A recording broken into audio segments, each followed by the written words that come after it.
So design thinking, hype versus reality. I'm going to be controversial right away. I'm going to say I have hype and reality. And my point is not just to be silly, but rather to say that hype is one viewpoint and reality is another viewpoint. And this theme of what it is to have a viewpoint is critical when you're talking about design. And this thing called design thinking, I'm tempted to ask anyone to raise their hand who has not heard of design thinking, but I think it would be no one. But I'm also pretty sure that we all have different senses of what we mean by that. And of course, if you can have different viewpoints on the same thing, what does that mean? That means that there are many different possible opinions, points of view, ways of thinking. And indeed, design thinking is a way of thinking about design and innovation and stuff like that. So my main takeaway will be about framing ways of thinking, ways of having a viewpoint on something, because this is the essence of design that we'll come back to. So what is design? That's where we should start, right? There are lots of opinions on this. I happen to like a definition that's very close to home. Herb Simon, CMU's own Herb Simon, had a beautifully democratic definition of design, and it begins like this. Everyone designs, that's the democracy and inclusiveness of it, everyone designs who devises courses of action aimed at changing existing conditions into preferred ones. So looking and seeing how it is now and wanting something different, but not just wanting it, but actually aiming at and acting toward, and that's really quite important. So this is a way of thinking. It involves aims and preferences and actions. And really, fundamentally, it's just a feedback loop, right? I have a goal, I aim toward the goal, I try to get there, I get blown off course, I get confused, I correct using information from the environment, and I aim my way. This is fundamentally the idea that comes from cybernetics, which people think of as robotics and so on, but cybernetics is the science of systems that have a purpose. And that's another whole long story. And there is a confluence, actually, in the history of design thinking. But let's go into this design thinking thing from an idea of what design is. So a lot of people say, well, can you have design thinking without acting? No, probably not, right? Because I can think something, but until I try to do something with it, do I know what I have? So thinking alone is a problem. So some people say, well, that design thinking thing, that's a kind of silly term. But there are so many interpretations established of this term. One could go on, but I have one for you that I think parses it pretty quickly. Lucy Kimball wrote a paper in 2011, more than 10 years ago, and she parsed it into 3 different ways of thinking about design thinking. The first she called a cognitive style, fancy phrase, right? A way of thinking. I'm a designerly thinker, and I want to design something, but she was very clear that she didn't mean design a thing. You can design a process, you can design a service, you can design a business. You can design lots of different things. Design, of course, came out of the crafts movement before the industrialization, where people were making things. They were making chairs and forks and things in a local context. So what had to happen at some point was industrial design came along, where you're not making a single item, but you're making something that will be manufactured. And this led into thinking about the processes of design and the so-called design methods movement. I hope I still have your attention here. So there's a way of thinking about designing as a cognitive style, wanting to design things. But then there was a whole movement after the Bauhaus, after industrial mass production and so on, into a theory of design. How does design work? What are the steps? Can you make steps? Can you explain its functions? And again, a whole movement, mostly from the 60s through the 90s, came and went. There are people who wrote, I'm a design methodologist, I've got my design method, and then they write 10 years later, oh no, I repudiate all that, I don't think there's a general theory of design. So that's in the middle, right? Design methods, processes, cognitive style, design methods, processes. But really why we're here today is Lucy's third area, which is design thinking as an organizational resource, as a way of doing the things that you're doing already, but better, thinking about it like a design problem. The design problem is always there. Everyone designs who considers what we have now and what we could want better. Isn't that the definition of a startup? Isn't that the definition of a business who says my current business is okay, but I can do better, so I'm going to design my own business better? These are all ways of thinking about design thinking.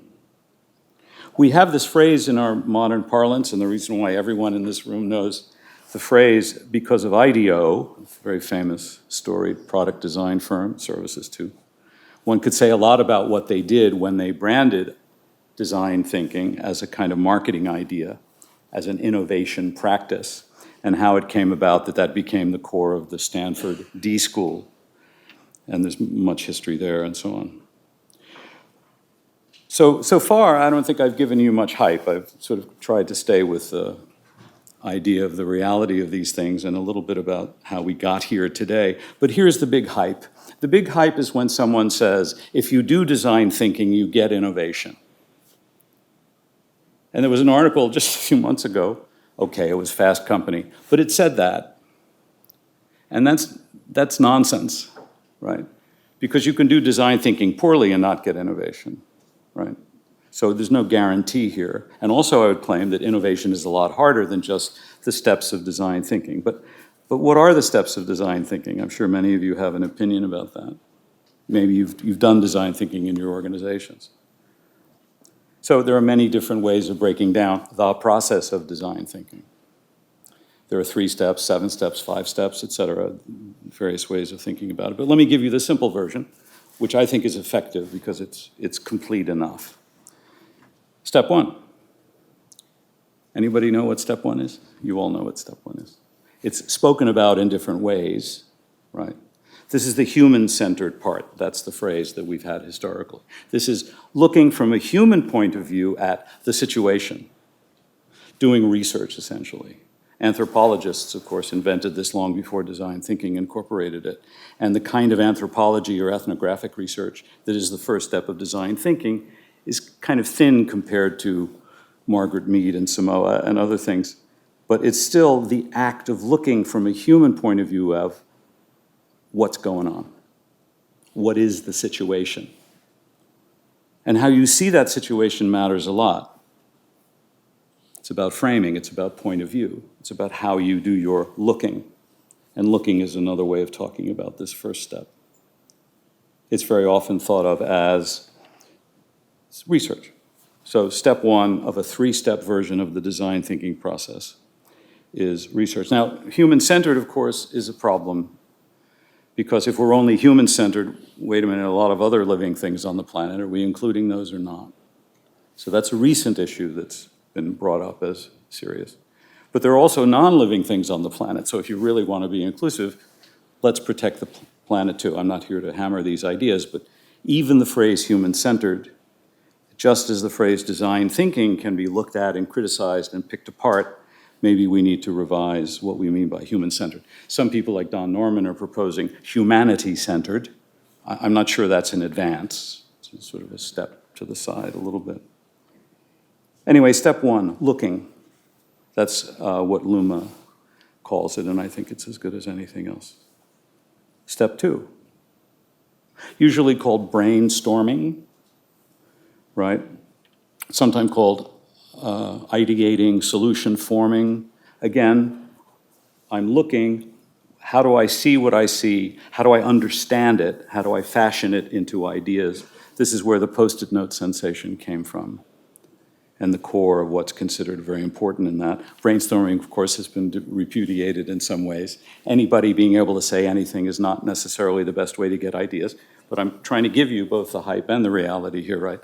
Not just a sort of a Pangloss view of things, you know, a sort of perfect, optimistic world. So we look at a situation, we do research, we consider, we understand, we ideate, we create possible futures. That's another way of saying it. And then number 3, third of 3, we make stuff.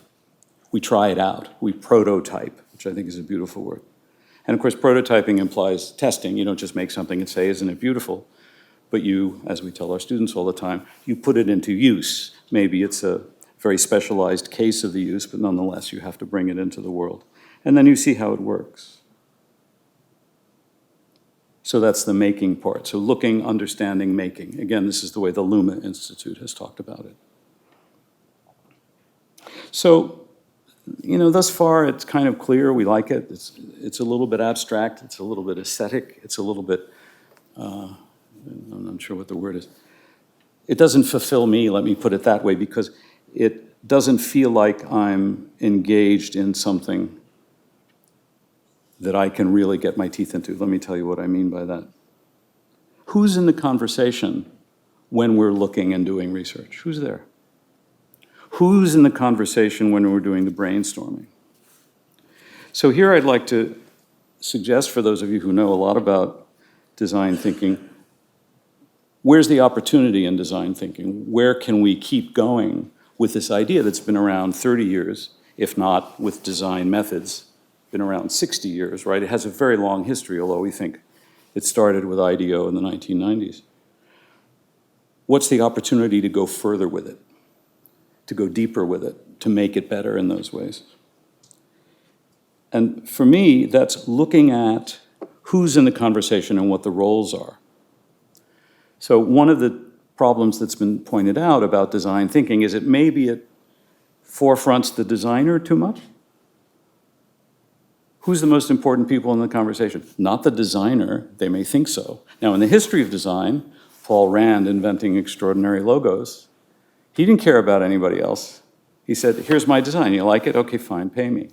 And that was it. It was not a conversation about why he did it or how he did it. He may not have even known how he did it. Similarly, the making of art pieces. Design is not art. Design is doing something with others for mutual benefit. So you know the word stakeholders. This is a shift that's occurred with design thinking. The stakeholder is not the designer and the client, or the designer and the client and the user, who in step one, we are looking at and pulling out of that exchange, understanding, and then proposing a design. But there are stakeholders who are beyond these three: the designer, the client, and the user. Who's surrounding this situation for which there is an impact? So if I design a building and that building has events in it, there are neighbors in that neighborhood, they're affected by it. Simple example from architecture. Right? So we have to be very careful that we include in the conversation anyone who is affected. That's a big demand, that's a big ask, because it involves both recognizing who's affected, and also bringing them into the conversation, which may not be easy. It costs money, we might not be able to find the people that we want, and so on and so forth. But the big elephant in the room, the biggest elephant in the room, and the one I've named a few times, but I want to now point out, is the conversation itself. Because all of the things we're talking about, the looking, the understanding, and the making, requires very, very effective conversation. Now, what do I mean by effective conversation? Well, where you get somewhere, where it's not a lockstep process where you start and you end up with what you predicted. No, then you haven't had a conversation. You haven't allowed the diversity in the conversation to create new opportunities and to see things in new ways. Because it's only by seeing things in new ways that you can do something new. So work with me here for a minute. This was the theme I started with at the beginning, viewpoints. We can look at this room in the way that we, as individuals, may wish to look at it, and we know what's in it, and we talk about the chairs and the tables and the people and the water bottles and so on. Now, if we want to create a business around that, we can continue to talk about the things that I just named in the language that I'm using now. Tables and chairs and people sitting. So if we want to keep going with what we are, the language, the words we use, the way we see the world, the relationships among the distinctions that are important, the values that we have are embedded in that language. I talked about the water bottles. That must be important. I talked about the people. They must be important. But what did I not talk about? I didn't talk about whether there's ventilation in the room and whether there's too much CO2. I didn't talk, it's a COVID issue now, right? Just to mention that briefly. I didn't talk about, are the spaces conducive to us having conversations? Is the audio system working? I think it probably is, so we're good on that one. But you see what I'm saying? The things we use to talk about what we see, how we characterize our looking, is everything. It's everything we can talk about. If we can't talk about it, we can't do anything about it. If we can't talk about it, we can't see it. And if we can't see it, then we don't know it exists. So, design thinking, I love it all, but the conversations that we have to have in order to do something new mean that we rely on the language that we use. Again, I don't mean English and French and Asian and other kinds of languages. Not natural language, I mean the way we see the world, what we do with our looking. So I invite us all to consider that the future of design thinking is going deeper in this thing called conversation. We have to have a shared language in order to work on the same thing. If you see this differently than I do, then we're not going to get very far. But I see it one way, you see it another way. Well, let's have that conversation where I understand your viewpoint, you understand my viewpoint, and we come to shared values. Because if we share the same values, then we're willing to agree on what we want to do, and that doing then becomes following along in this path that we have yet to invent, called making, after understanding, after looking. But all of these things require a sufficiently shared language. And I think we underestimate, we say conversation every day, we understand what that means. Design, because it's based in language, is a social event. We think of it as a business event or something else, but it's fundamentally social. And therefore, it's fundamentally political with a small p. That's a sort of term of art. What do I mean by that? It means I have values and value that I bring, and you have values and value that you bring. And if in a business we want to keep doing a little bit better what we're doing, we probably have the language we need. It's been working fine. We see the market, we see the customers, we do our research, we understand in a valid sense. But then there are all of the occasions when we don't realize that the language we've had is not working for us anymore. Many classic examples. Think of all of the businesses you know that went out of business. A lot of them can be explained in terms of not having a language to see the changes in the world. And there are examples that you know. One is Bill Gates. It took him a long time to see the internet. He didn't get it. Not because he's stupid, not because he wasn't looking at the world, but the language he had to look at the world was what? Diskettes, standalone computers. He didn't get the internet. He didn't have the language of the internet. So if all of these things we're doing are based in conversation, and language is what we converse in, then we should be aware that the language we have is sufficiently powerful to explain what's going on now. And over time, it's probably going to get obsolete. It's probably not going to work anymore at some point. And then the challenge becomes inventing new language. And that's a whole process on its own. That's different than continuing in the language we have. So the arc I've tried to give you is design thinking was a fabulous moment. And we all benefit from this focus now on design in the world. Before design thinking, design was making that thing orange, or making a chair by mass production that was practical and economically viable. But now, thinking like a designer is everywhere. That's great.